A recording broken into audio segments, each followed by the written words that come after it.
Ну что, большое спасибо, что все пришли. С большой радостью и удовольствием я вам хочу представить нашего гостя лаборатории динамики климата Вильяма Кабаса.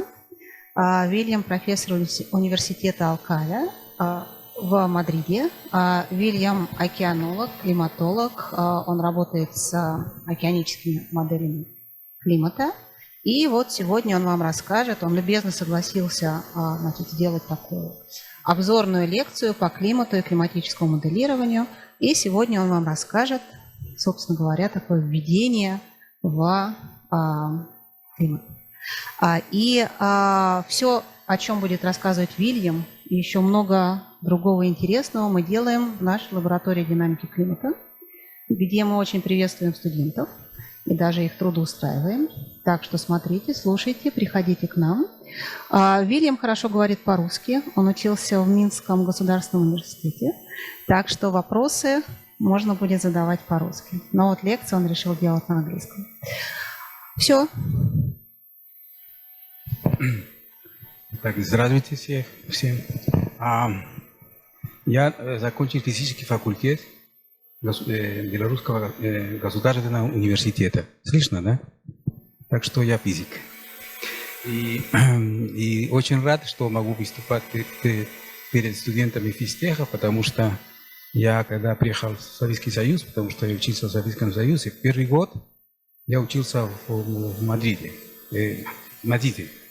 Мадрид, да? Институт. И я изучал русский язык.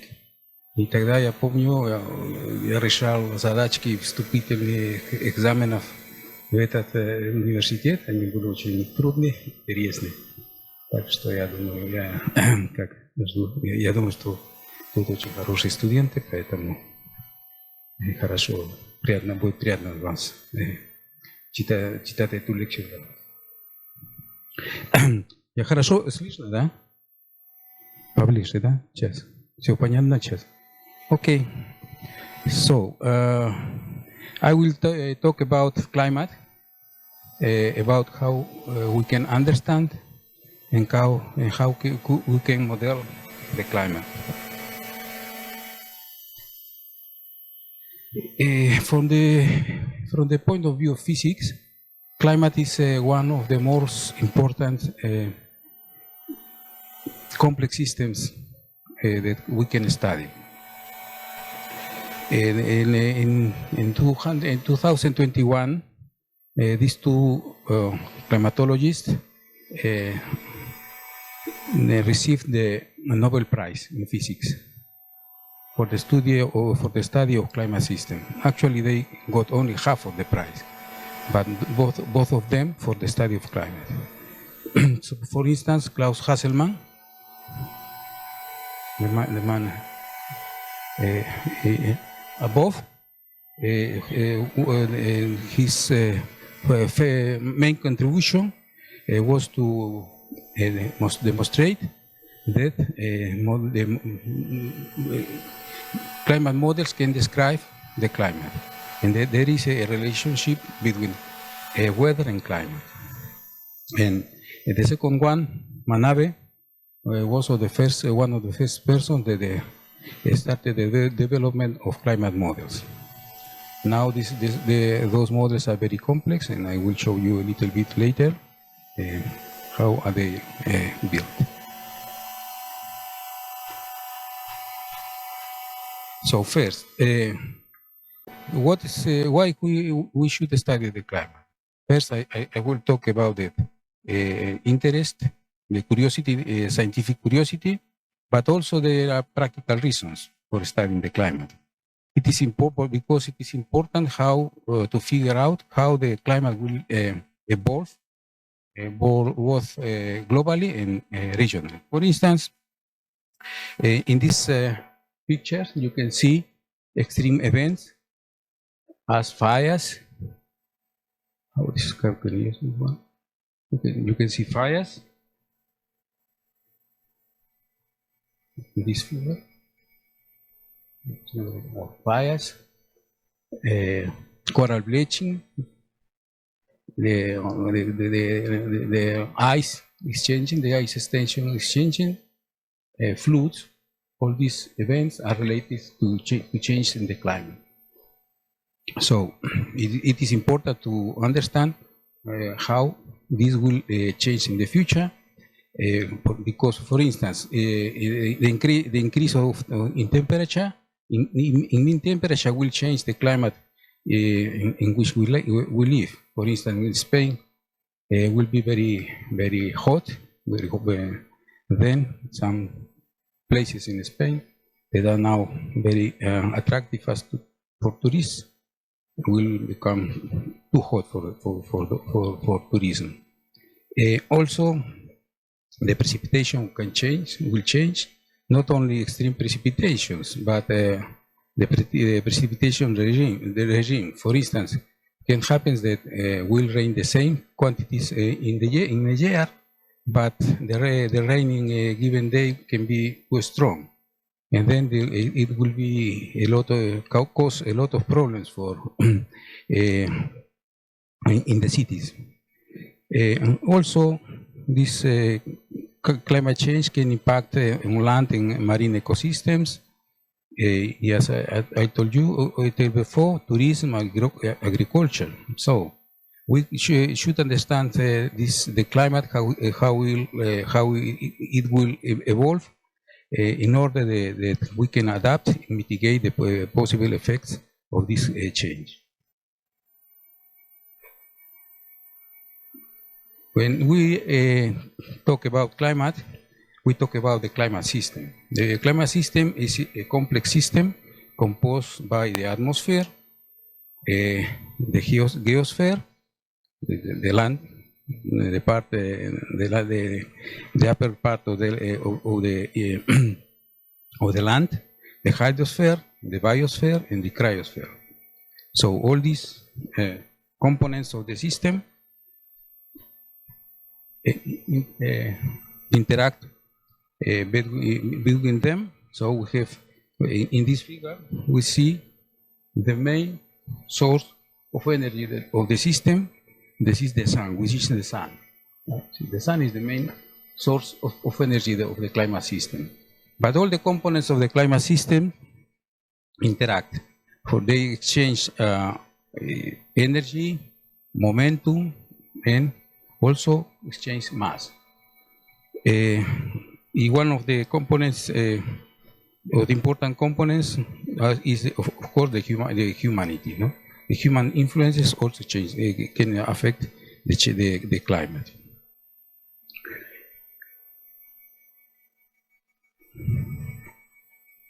So how we define the climate? We understand the climate as the statistical description of the mean and variability of the atmospheric, oceanic, terrestrial, and cryospheric conditions. That is, all the conditions of all the components of the climate, as well as the interactions among those components and the ecosystems that they sustain over long time periods, typically in the case of longer.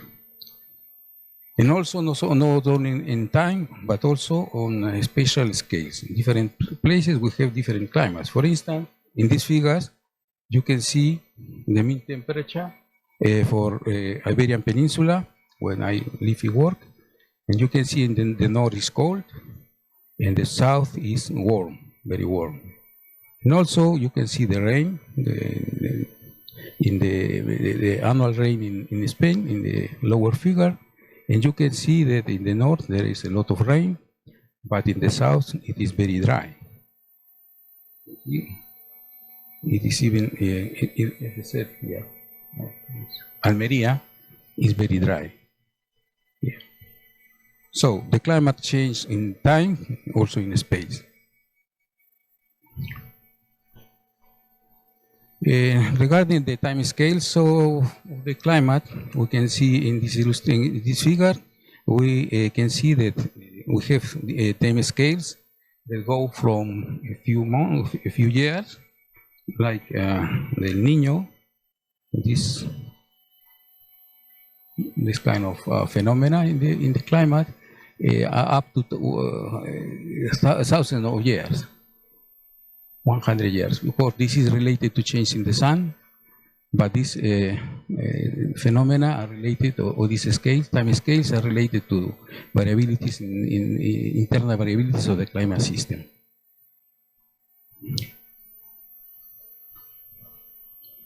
So of the 5 components that I have shown, the most important are the atmosphere and the ocean. The atmosphere is, of course, covers all the land, the earth, and is composed of the air, that is, the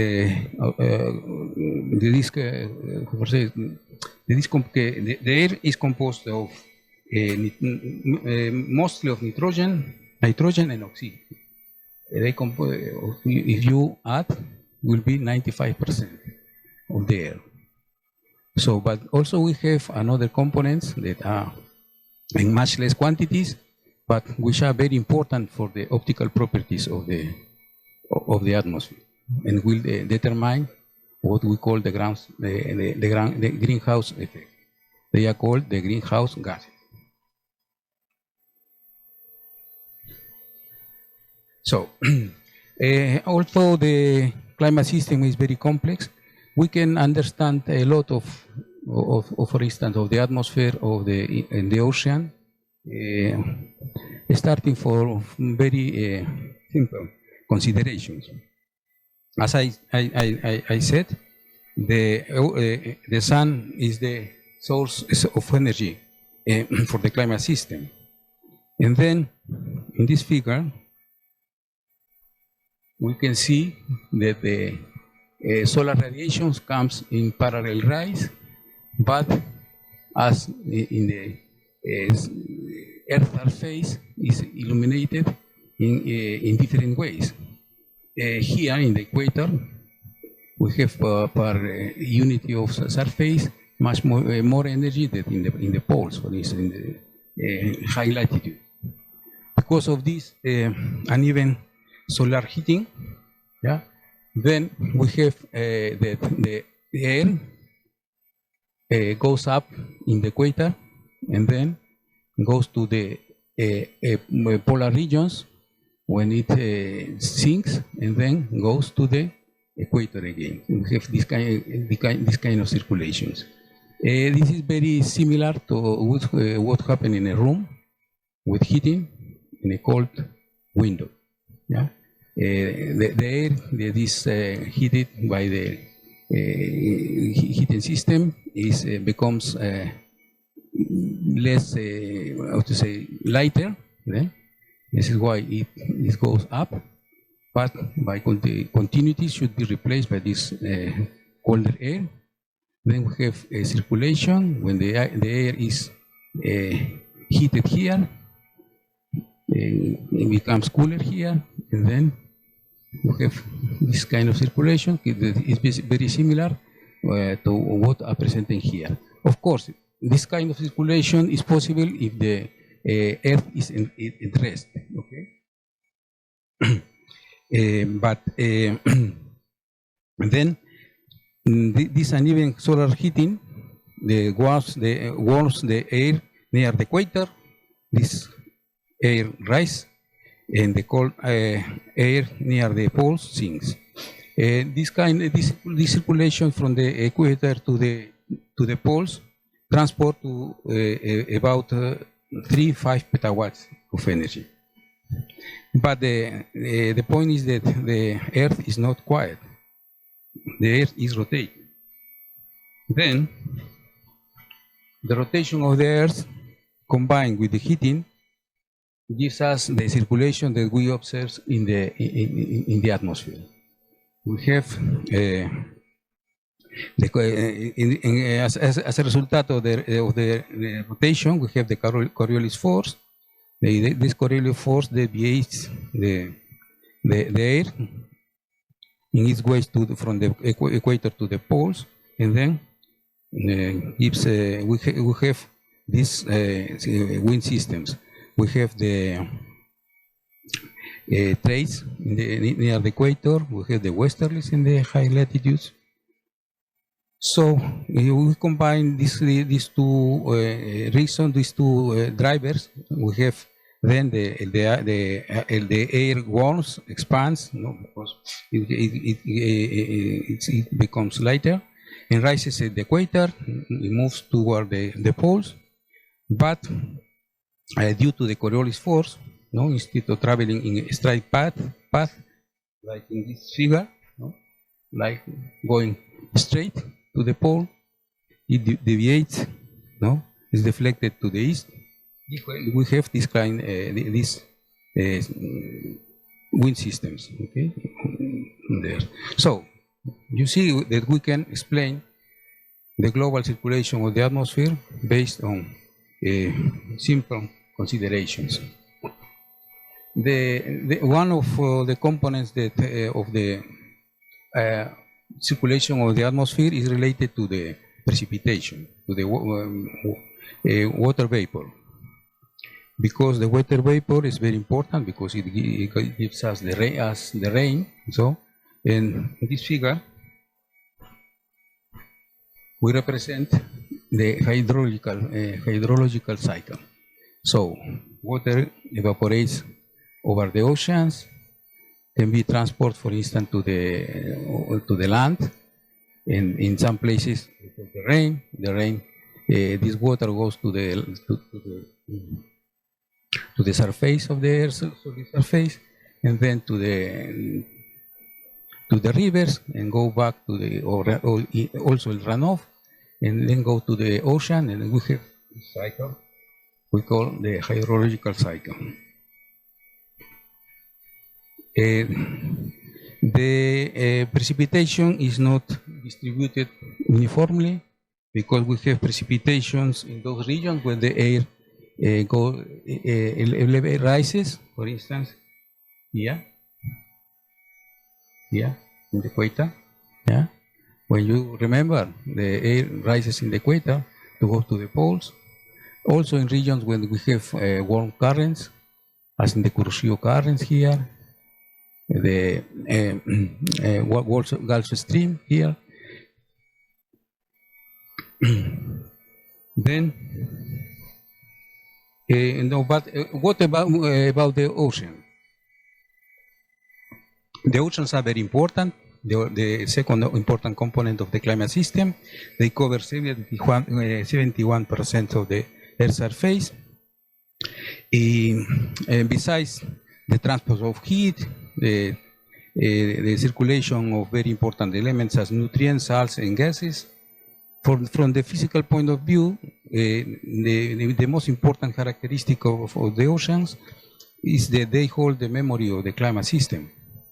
Because they combine short atmospheric ocean interaction, this small scales that I showed you at the beginning, but also due to the very high heat capacity of the ocean, it also can sustain very longer cycles that can go for decades, even for thousands of years.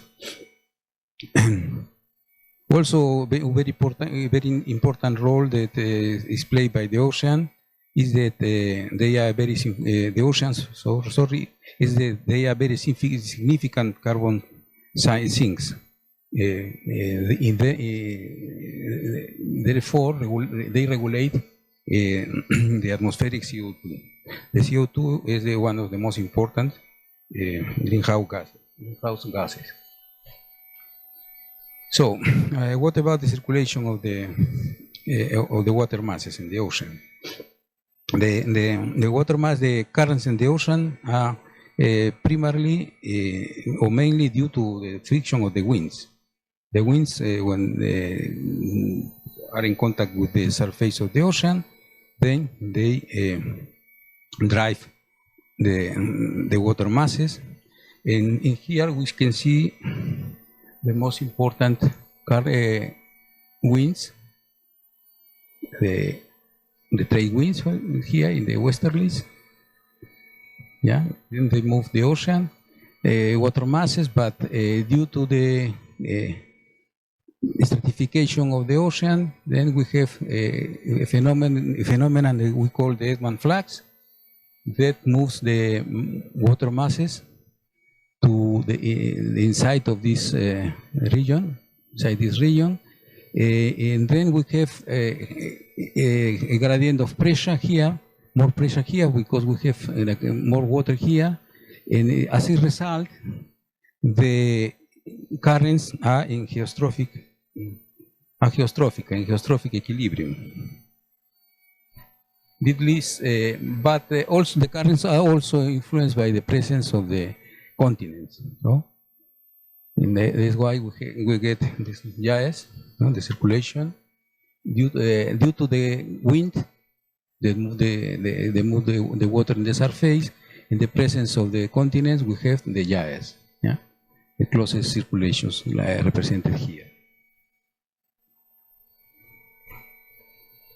This, of course, is a simplified representation of what happens in reality, but in this figure you can see the real currents, the real circulation of the ocean in the surface. But many things that we can see here can be explained by the two questions, the two drivers or the two mechanisms about which I talked about. The wind-driven circulation and the forcing of the continents, no? That create the GIS. You can see the GIS here in the north and also in the south. Okay. But the water in the ocean not only moves on the surface. We have also an interior circulation in the interior of the ocean, in the deep ocean. This circulation is called the thermohaline circulation, and it is caused by changes in the density. For instance, in this figure is illustrated one of the mechanisms of this thermohaline circulation. It is similar to the circulation in the atmosphere, but in a different way. In this case, the water in the surface is cool. For instance, it is in the polar regions. It is cool. Its density becomes higher. That's why it sinks. It goes up to the surface again in the equatorial regions, where it is heated. So we have some kind of closed circulation. We have the deep circulation in the surface circulation. But we have the thermohaline circulation. This is represented here. Of course, this is a simplification. Things can be much complicated because we have also evaporation. The density can change because of evaporation. This also gave more salinity. Yeah. Also, we have another mechanisms in the Southern Ocean, but this gives us an idea how this works, the thermohaline circulation. So this leads to deep water formation. We have the two different kinds of water formations in the Antarctic and the Arctic. In the Antarctic, bottom in the Antarctic, the sea, the formation of deep water is due to brine rejection, and in the Arctic is due to cooling and evaporation. This gives us this circulation. We have deep water formations in the north, in the North Pole, also in the South Pole. This water is much more denser, then it goes deeper. In the north, the deep water goes a little bit higher, and it's called the intermediate deep water. Yeah? So we have a circulation in the surface, we have circulation in the interior of the ocean, and this gives us, in this figure you can see how the water is formed in the circulation. So in this movie you can see how this happens, the formation of deep waters. It's only approximated, but we can see here in the North Atlantic how when the water gets colder or with higher salinity due to evaporation, and we have the water formation goes down, the water goes down and then circulates to the south. Yeah?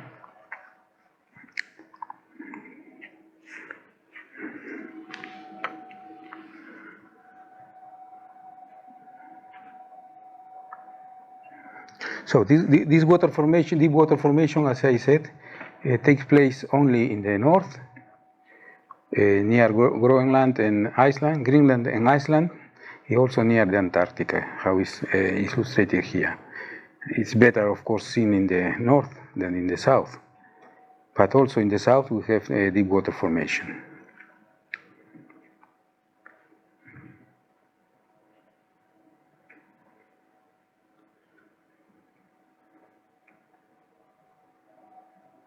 We also can see here that this water circulates all around the globe.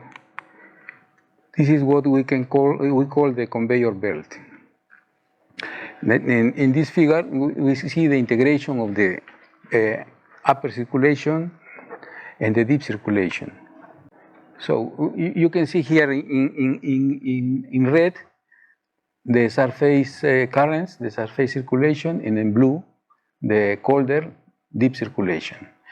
It goes around all around the globe because this is why it's called the conveyor belt.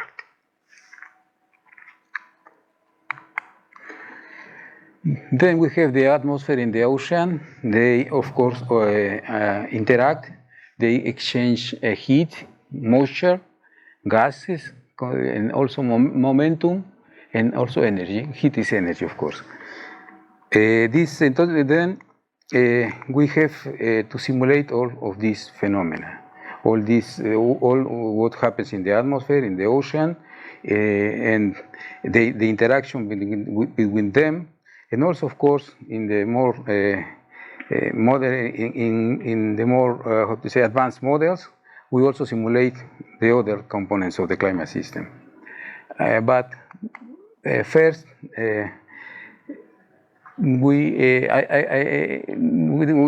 will describe a little bit or talk about a little bit of climate models. Climate models, as any physical model, is an approximation to reality. All these approximations, mathematical or numerical, have the limits of application, of course, but they are useful to the study of different aspects of the climate in this case. Also, we have different type of models according to their complexity. I will show a little bit later the kind of model we have. The most simple models are the energy balance models, and the most complex are the general circulation models, in which need large-scale computational resources. Then, if we can understand some aspect or any aspect of the climate with cheaper models, because you need a lot of computational recurses. Of course, this is very expensive. Then we should use, of course, the model that suits for the for our purposes and is without the necessity of spending a lot of resources. We have up to now. Most of the models use the physical approach. They use the equations of the geophysical fluid dynamics, which are the equation of the Navier-Stokes. You can see them in the momentum equation. It's in the momentum equations, in which we have an additional term that can be not unfamiliar for most of you. That is the Coriolis force, That is, that appears because we use sistema de coordinate, rotating coordinate system, and of course then we have all the other forces that we have in the Navier-Stokes equations. Then we have equation for mass conservation, energy equation, tracer equations. In the atmosphere we have the moisture. In the ocean we have the salinity. And also, of course, we need the equation of state that describe how they relate the salinity on the moisture to other variables, as the pressure or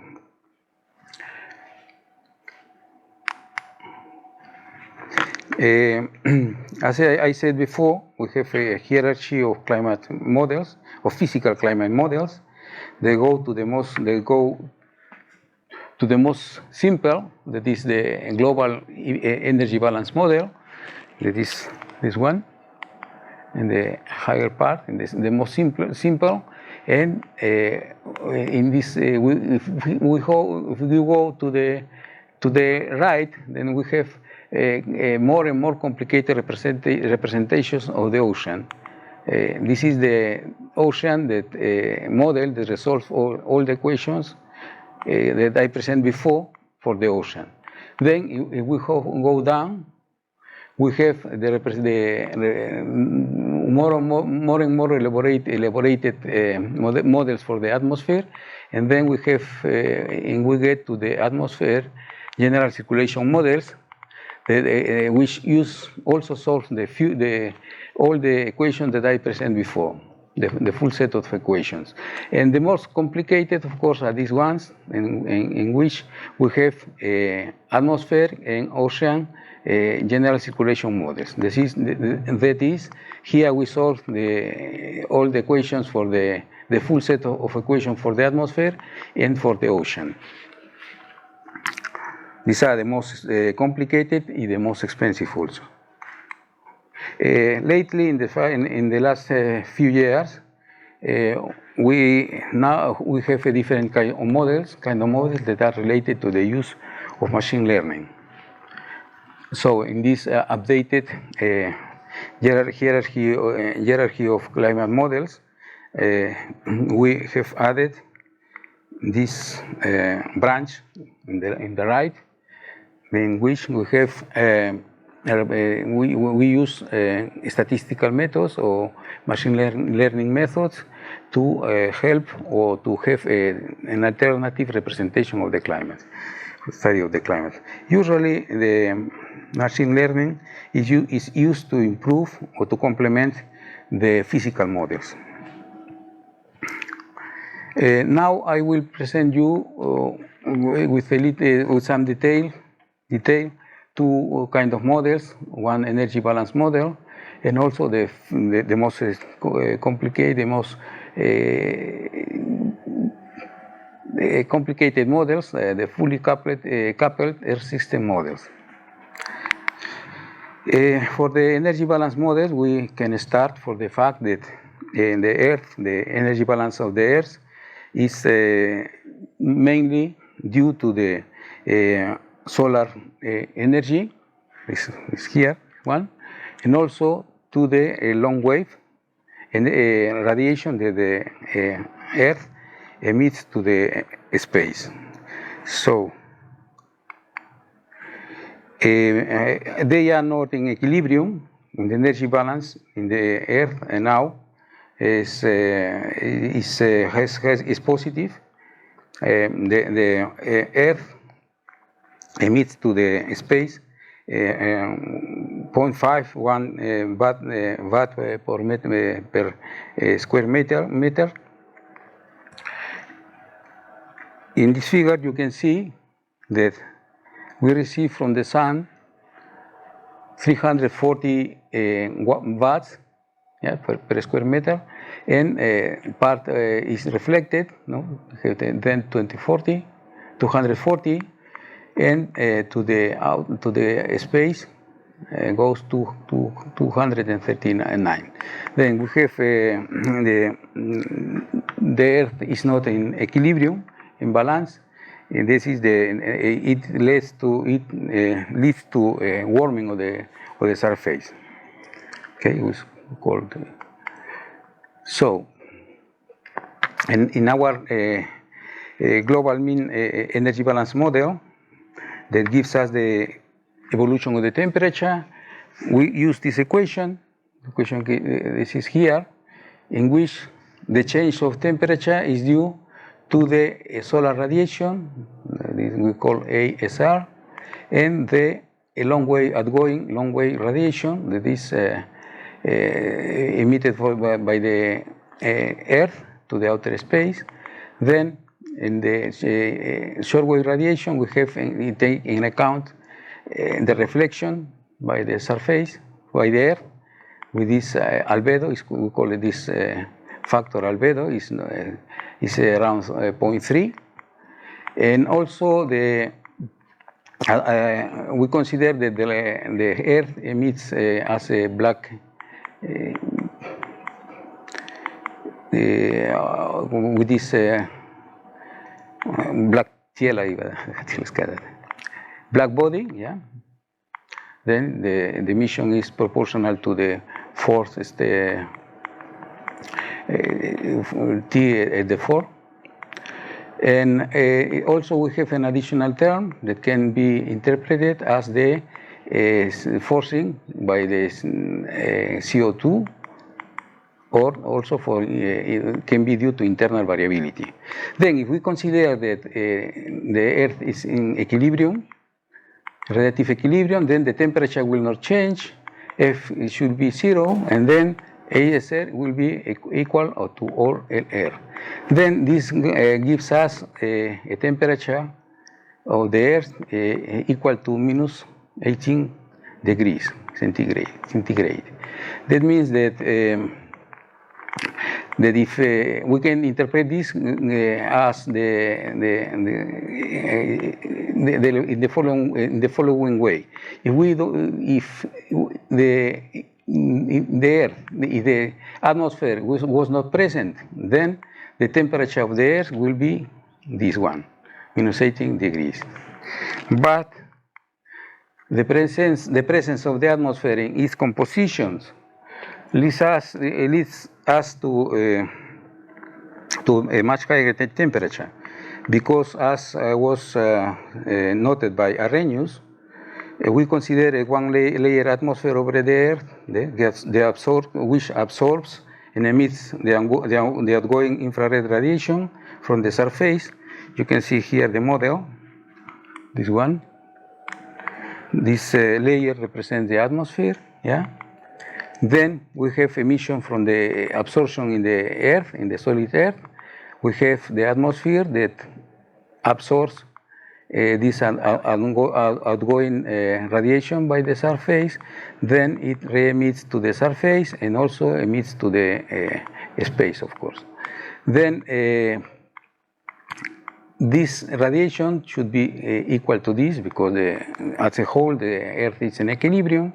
We consider that still we have equilibrium, but the energy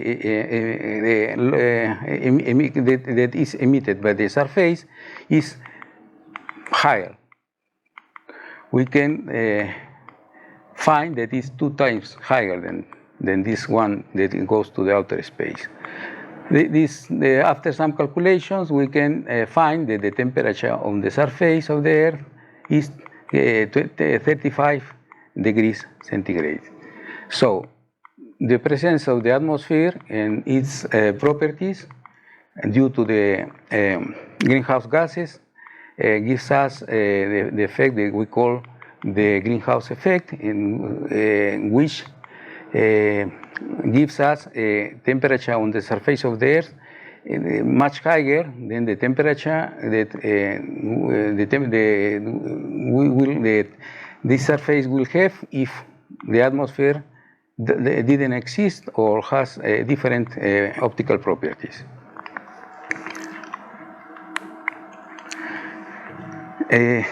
If we linearize this equation around this equilibrium of the bare Earth, then we can get the equation that was used by Hasselmann, this one. This equation was the equation that was studied by Hasselmann, in which we can consider that this term, that this first, the X can represent the temperature of the Earth, of the ocean, and this can represent the weather. Yeah, this weather, the atmosphere, we can consider that it gives white noise. Yeah, noise.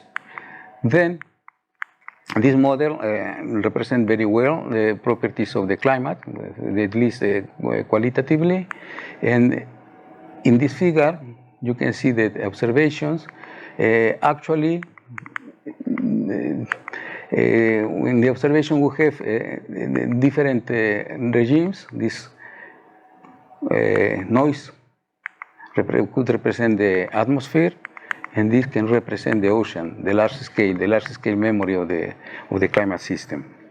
And thus, the main contribution of Hasselmann was that the weather drives the climate. This random noise that we have here, they represent the weather through random internal this forcing.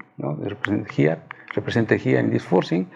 This is integrated by the ocean, given a red noise. You see, much less random. It gives the variability that more or less is similar to the one that we observe in the climate in the large temporal scales, the time scales. So, and the weather also could include fast oceanic processes. Then, now I will talk a little bit about numerical models. These models should represent not only all the components, or most of the components of the climate system, but also should represent the processes that take place in this system. The dynamic processes, they consider dynamical processes, chemical processes, fast changes, radiative processes, and also surface processes. This is on the land. You can hear here. You can see here. These are the processes that should be represented on this model. So they have to be very complicated. They are complicated because of this, because they have to represent a lot of phenomena and components. So again, this kind of model solves this the geophysical fluid dynamics equations, but these equations cannot be solved. Can be only solved by numerical methods. That is with the use of computers. And for this, we have to discretize. For instance, in this case, the atmosphere. This is the traditional discretizations. When we have in the horizontal, we have latitude, longitude discretizations. In the vertical, we also have Z discretization. Then we have boxes that represent part of the atmosphere. These boxes interact horizontally and vertically. So for these models, of course, the numerical we have to take in account numerical constraints that can give numerical problems. In particular, the current Friedrichs-Levy criterion. The ocean also is discretized, can be discretized in this way, in boxes that first in the horizontal, then in the vertical, and we study these boxes also interact between them in the horizontal, in the vertical also. Here you can see how the topography of the ocean is represented in this kind of models. Yeah. And that's the most advanced models use different kinds of meshes, of discretizations. They are called non-structured meshes. Here you can see two examples. One is the MPAS model that uses a Voronoi mesh for the ocean in the atmosphere. You can see here that the main advantage of this kind of meshes that they can have different resolutions. The mesh, the points of the mesh here is much denser than here. Yeah, you have more resolution here. This is very useful because there are regions of the ocean or the atmosphere, especially of the ocean, that need more resolution. For instance, in if you want to study the Gulf Stream, then you need more resolution there. In the atmosphere, if you want to study what happens in the mountains, then you need more resolution there. Then you can have more resolution when you need, where you need, but the model will be less expensive because you will have a lower resolution in those places that it is not needed. For instance, in this region, you don't need very high resolution. The same we can say about another model, the ICON. This is developed in the Max Planck Institute in Germany. That also it uses a different mesh. It's called the icosahedral mesh. Also for both the ocean and the atmosphere. And these two components, the ocean and the atmosphere, also the other components, but I will focus only on the ocean and the atmosphere, should be coupled. What that means? We have a model for the atmosphere, we have a model for the ocean, model for the atmosphere, a model for the ocean.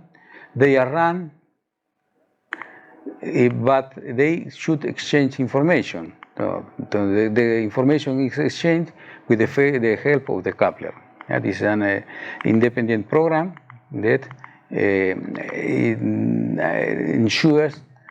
which ensures the exchange of information with the ocean in the atmosphere in the ocean.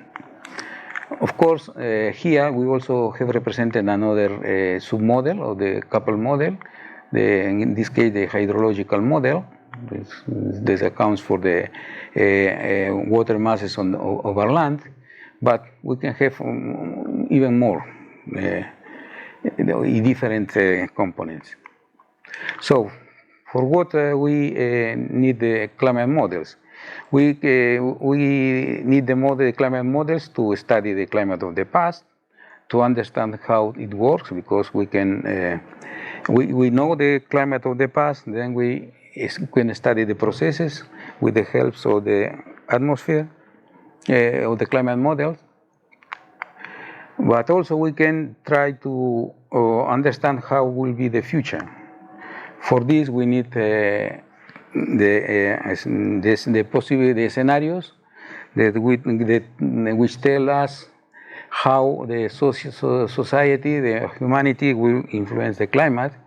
And then we have different scenarios and different possible futures. Yeah, you see the temperature, the mean temperature of the Earth can be very high in the future. This is a pessimistic scenario, or can be a little bit more optimistic, much more optimistic like this, in which we have a very small change of temperature compared to the period. 1850, 1900. So, before how to say, before this, we could use these unstructured meshes for a study of some regions that needed with higher resolution. We used the regional climate models. In the regional climate model, you get higher resolution but you study a limited area, a smaller area. In this global model, you study the whole Earth. But with the regional model, we use we study the region that you are interested on. Which is the problem? That you need boundary conditions in the boundaries. Yes. Also, you need boundary conditions in the surface, but these boundary conditions are provided by the global model. So then, this before this, the apparition of the models with non-unstructured meshes for regional studies, we use the regional climate models. These models can be atmospheric, oceanic, or also can be coupled. In this figure, and here we represent one of the models that are used by our group that was developed by Dimitri Sein, that now works here in the FISTEC, and is composed of a global ocean model and a regional atmospheric model. For one, it's necessary to use a coupled regional model. We call this process of having a high resolution a downscaling. We need a high resolution because in regions with complex orographies, when we have mountains, in the ocean, when we have significant mesoscale activity, in regions of the ocean that need a higher resolution, as the currents, as the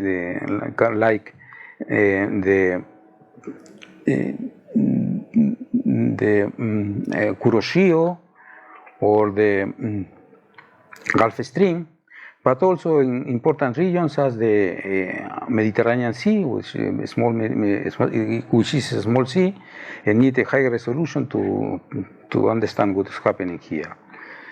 So also other reasons, but in many cases we need a coupled model. Yeah, this is one of the examples.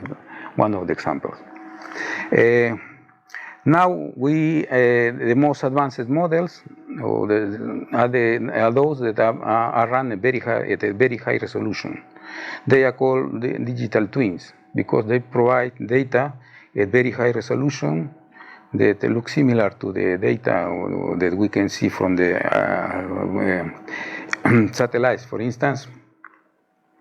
I will show you a figure, how it looks, how looks the results of a very high resolution model. You see that it looks very realistic. So why we need these high resolution models? Very high resolution coupled models can resolve the oceanic eddies, and also they have a very high atmospheric resolution. That is, they can be used to study, for instance, what happens near the high mountains. They they are able to capture RCA interactions in the mesoscales, represent very well the terrestrial orography, the mountains, for example. Provide a high-resolution regional climate information that is physically consistent across various spatial scales. Before we had the regional models, but they have problems with the boundary conditions. I told before. In this, with this kind of model, we have physical consistent representation of the smaller scales. Also, these models are capable to represent the influence of small-scale processes on large-scale atmospheric and oceanic circulation patterns. This was not possible with regional models. So we have a better simulation of the climate, or we hope that will be better with this kind of very high-resolution models that are called, as I said before, digital twins. So this is the scheme of one of these models, from which I will show the results. ABCM3 that was developed is being still developed in the ABI Institute, Alfred Wegener Institute in Germany. Here are represented the different components of the model. we have the ocean, we have the atmosphere, and also have this coupler, which I talked about. But also the other system has the sea ice, also the waves, oceanic waves, the hydrology, and other components can be different components. So in this movie you can see the mesh of this model in a setup that was used for the study of the Arctic. You can see that you have a lower resolution far from the Arctic, and then the resolution is increasing and get very high in the Arctic. Yeah? So we have very high resolution in the Arctic.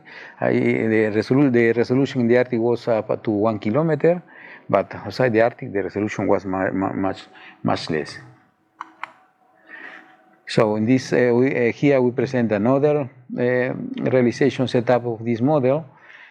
Here we can see that we have high resolution in different parts of the globe. In particular, in this figure, and here you can see the representation of the Gulf Stream. Yeah? And here in this region, where it is necessary to have a high resolution, we have a very high resolution. But in this region, which are of not interest or don't need a high resolution, we have a lower resolution. Yeah? This allows to economy a lot of resources. We have low resolution where we don't, in regions where we don't need high resolution, but we have high resolution in areas in which we are interested, you see, like this. In this figure, you see the simulation of the ocean currents in the Arctic. They are very realistic. You can see eddies.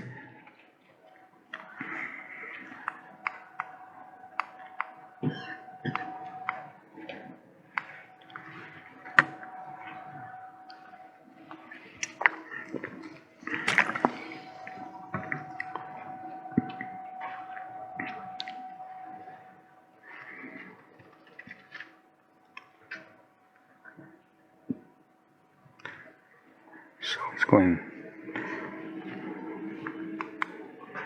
Also, the model is able to simulate the ice, sea ice. It's very interesting that it shows the cracks on the ice. It's a very realistic model.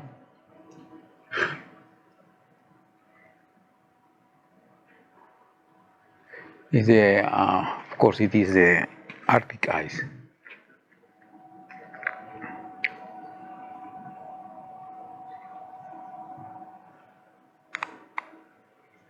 Finally, I would like to present the results of a climate change simulation with a very high resolution model.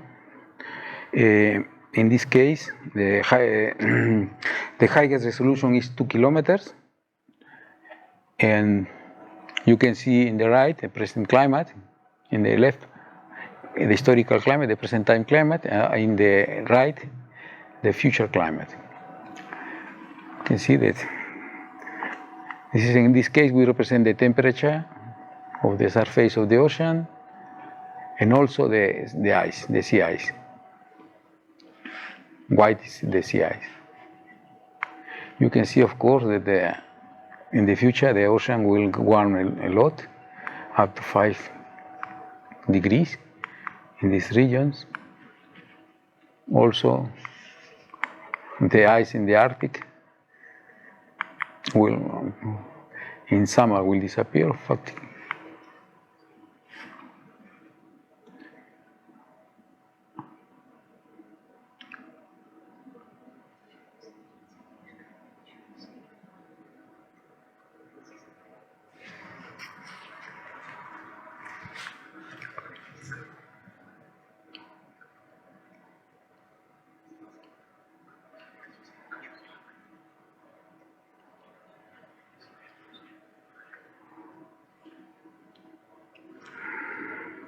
So in these movies we only represent the ocean. For the land, of course, things are more dramatic still. Yet. Also pay attention to the ice in the Antarctic ice, sea ice. Also here has disappeared in March.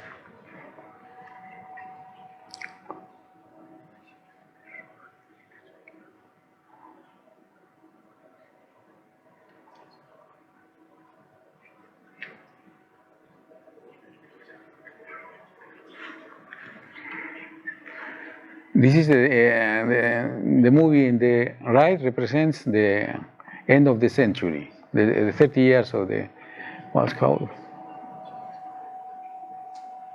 the last 30 years of our century. 20. So we are already getting to the 2100. So according to this scenario, the climate will change very dramatically in many places. But this is the most pessimistic scenario, okay?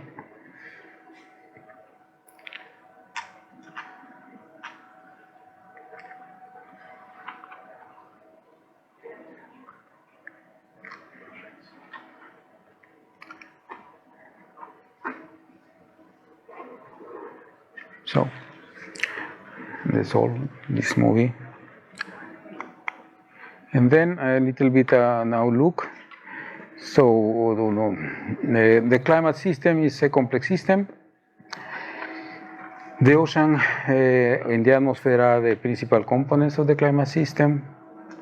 They determine the large and short temporal climate scales. Okay, a very large scale, of course, is the sun. For the study of the climate, we have a hierarchy of models which can help to understand different aspects of the climate and also can show us the future climate. We have a lot of work for improving these models still, and also to understand different processes in the climate that will help also us to understand what can happen in the future, or to interpret these models.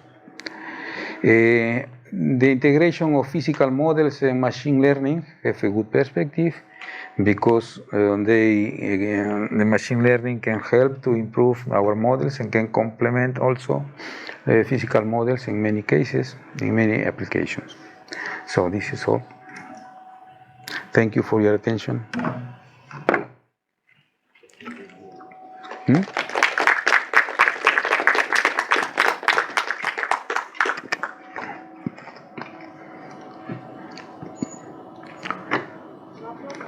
Question?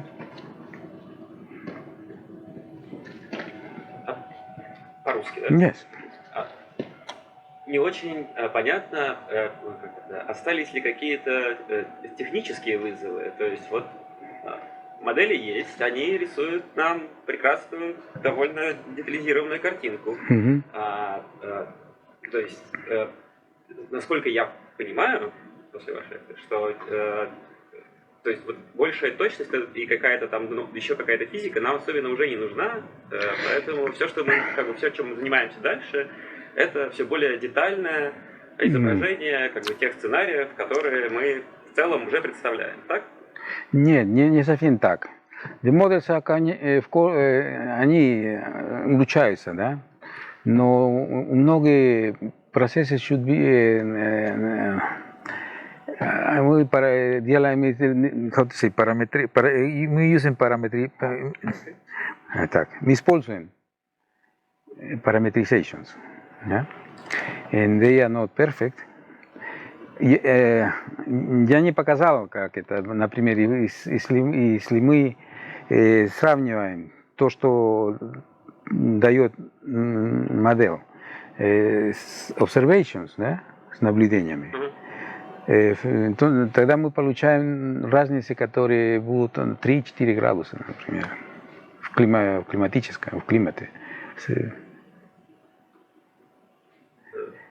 То есть еще они не идеальны, конечно. Вот тогда все это должно быть улучшено. Чем больше массив для верификации этих моделей, тем точнее модели будут. Это понятно. Но этой точности, по-моему, уже достаточно для того, чтобы как бы... Нет, но эти вот такие ошибки могут дать ложные интерпретации. Вот. Надо быть очень осторожным, потому что они не реальны, да? Но они дают на приближение к реальности. Они нам помогают понимать, но надо быть осторожным и надо улучшать их. Еще есть технические вопросы, чтобы они быстрее были. Ну, это понятно. Угу. Например. As I understand, there's no modeling whatsoever what happens on the land surface. So, for instance, glaciers disappear, so albedo descends, it's not modeled. It is modeled. Glaciers no, but not this model, but you can couple the glacier model to this kind of models. We know the models don't simulate everything. Glaciers, for instance, are not modeled in this kind of model, but you can use the data for this model, for instance, to run a glacier model.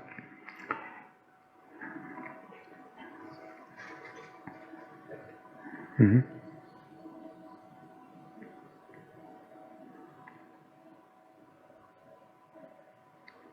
Can I ask a question?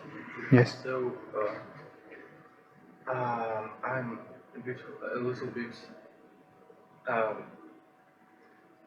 I am an enthusiast of this theme, and also I know some startups like Silurian that are trying to build up some foundational models of climate, AI foundation model, and they are just on the start of their journey, and the work that should be done is very large. However, do you have some applications of machine learning and maybe foundation models of the climate in the academia? Do you know some? There are a lot of applications of artificial machine learning for climate. Mostly of them are used for downscaling, but there are also very impressive models for weather prediction. Yeah? But for instance, in the ECWMF has an machine AI model that performs the physical model in predictions. The data from meteor stations to it's the icon. No, this is another one. Ah, But they use a model similar to the atmospheric component of the ABCM3. Yeah, for climate I'm not sure. But I said this is promising to use machine learning, but should be used with the model for now, the models, especially for climate. Because for weather prediction you have the data necessary for training these models. For climate it's a little bit different.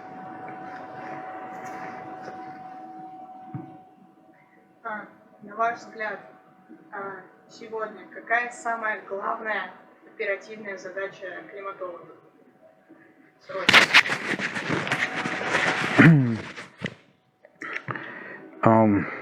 Так, социальная или научная?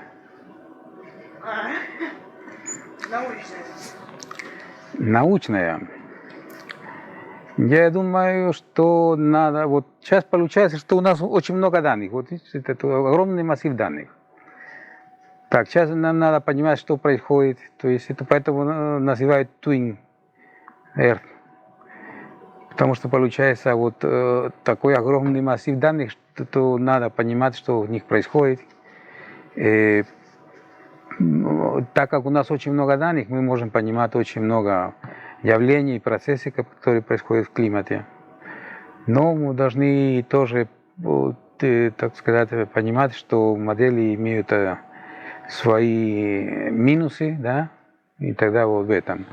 Отделить то, что хорошо делать модели, и понимать, что связано что связано с природой, и как влияет на это, на то, что они, результаты, которые дают, ошибки модели. Вот. И остальное надо, вот, так, социально надо вот эти давать данные, хорошую информацию политикам, чтобы они принимали правильные решения, чтобы в будущем не было проблем. Но например, мне рассказывали, что в Москве сейчас дожди стали, то есть, сильнее, да? И есть проблемы с эвакуацией, да? Да или нет? Проблем с эвакуацией не знаю. Воды, да, ну вода остается, да. Да, вот. Вот, например, такие вещи. Вот, например, тоже самое, с сельским хозяйством, что будет, в Испании будут проблемы, например, потому что эта самая пустыня поднимется на север. И вот тоже видела, как эта температура воды может очень сильно нагреваться, да, вода. То значит, там есть некоторые виды рыб, которые уже не могут жить там, где живут. И на земле тоже. Вот такие вещи очень важные. По крайней мере, мы можем давать, так сказать, научно обоснованную информацию политикам. Что они будут делать, это уже другой вопрос, конечно. Да. Господин профессор Владимир, да, это вот динамические модели, они очень хороши, но вот особенно в последнее время очень много я читал информации такой о том, что вот вы как раз там показывали, что Антарктида, она освобождается от льда, и это вызывает дополнительный выброс метана в атмосферу. Но это своего рода как некий джокер. Понятно, да? То есть какое-то явление, которое бах, и вот возникло. Ясно, что модели все учитывать не могут, но какие-то прогнозы от климатологов существуют по развитию подобных проблем? Насчет этого я не специалист. Может, Ольга скажет? По поводу учета дополнительных, я не поняла вопрос. Там показана модель, показана была модель. Нет, ну говорит Антарктика. Антарктика, она освобождается от льда, и это вызывает дополнительные выбросы метана. Арктика, да. Вот. Достаточно большие запасы метана. Вот там, да, проблемы. Могут быть. Не, ну суть не в этом. Суть в том, что это некое, получается, как бы явление, которое очень сильно влияет на... Да, это называется abrupt changes. На это есть специальные как бы сценарии. Это так называемое событие, вот как, допустим, массовый выброс метана, событие низкой вероятности, но большого импакта. И на это, да, на это, например, есть специальная глава УЦСИ, специальные как бы разделы УЦСИ, которые рассматривают такие прогнозы. Будет, например, если остановится термокалийная циркуляция. Tipping points. Общая циркуляция соединяющихся океаны. Если у нас не будет опускаться вот эта глубинная вода в Северной Атлантике, то просто Гольфстрим тогда остановится. Это будет вообще другая форма жизни, другой климат будет вообще, допустим, совсем. И, допустим, там массовое выделение метана.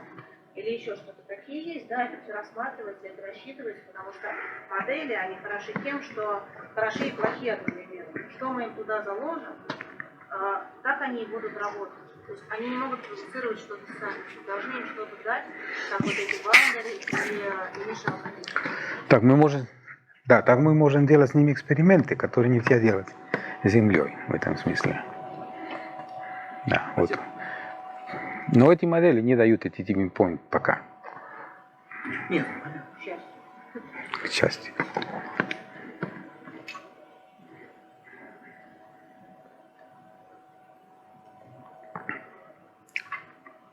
А тут есть вопросы онлайн? Там все уже следы отходят.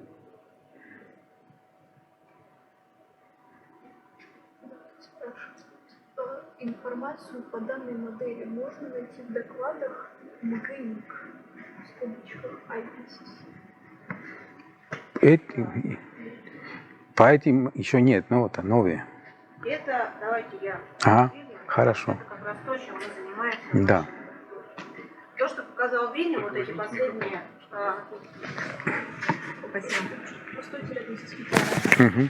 Значит, давайте я тут с Вильямом вместе Да, встану. давай. Значит, то, что показал Вильям в последней анимации, это совершенно новая симуляция на суперразрешении, так называемом, которой еще нету в IPCC. И вряд ли это будет в следующем IPCC, потому что это очень дорогая игрушка в плане ресурсов. Очень.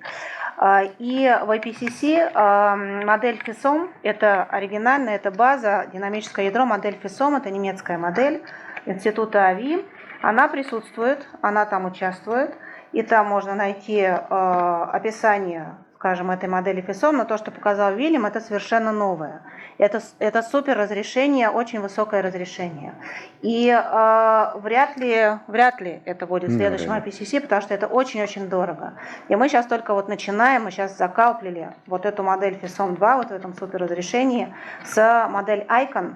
Вильям тоже показывал, вот эта триангулярная модель для атмосферы, которая включает и гидрологию, и суши, и все остальное, и ледники. И мы сейчас только вот как раз, почему нам нужны студенты? Мы сейчас, собственно, в процессе тестирования и в процессе валидации этих результатов, потому что нужно смотреть, насколько они реалистичны, что они показывают, что меняется при вот этом суперразрешении, потому что его еще не было. Вот эти вот вихри, которые вы видели, вот эти вот Эдис, да, которые там ходили в Южном океане, в Северной Атлантике, их не показывают пока модели, которые участвуют в IPCC. Там более грубое там разрешение примерно там 75 километров, а здесь разрешение 5-1 километр. То есть, понимаете, да, они просто проваливаются вот в эту сетку, и их не видно. Но они дают очень большой эффект. Они несут энергию, они несут вообще много всего, чего мы еще даже пока не знаем. Будем изучать. Да. Спросили, какое разрешение. Это... Такое разрешение. Разрешение меняется, как я говорю, да. Но самое высокое в этих, то, что я показал, 2 километра. Вот самое высокое разрешение. В Арктике, на побережьях, и, например, там, где Гольфстрим, Курошио, там, где нужно. Вот. Там используются разные физические критерии, да? Например, изменчивость течения, потом используется розовый радиус как критерий. И вот это само создание этих сеток, это искусство в себе. Они очень сложные. Я не показал сетку этой версии FISOM, но оно очень сложное. Вот. Но основано на критериях вот, численных и еще и физических. Еще спрашивают, для территории России есть расчет? Ну, конечно. Я только показал океан, там есть атмосфера, которая дает результаты для России, конечно. Это тоже надо изучать. Это с чем такое? Можно уточнейший? Тому вопрос, который в самом начале задавал. То есть, теперь я так понимаю, что мы, увеличив разрешение, типа, находим там какие-то типа новые феномены, там, эффекты, которые, собственно, дают нам новые возможные сценарии того, как это все. Все, отлично. Так понятно. Спасибо.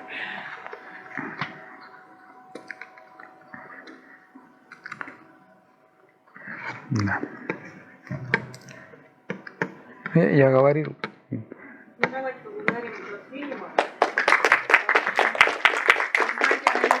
согласился как бы потратить время, когда он сейчас на сабатикал, подготовить и прочитать лекцию. И мне очень это важно, потому что климат – это совершенно новое направление физтеха. У нас новая лаборатория, ей там еще нет и полгода, и климата не было на физтехе до этого. А теперь он здесь появился, и мы его будем активно развивать, я надеюсь, с вашей помощью. Это для меня было новое, потому что я читаю физику, не климат, хотя работаю в климате. Да, я Да. Все, спасибо большое. Спасибо.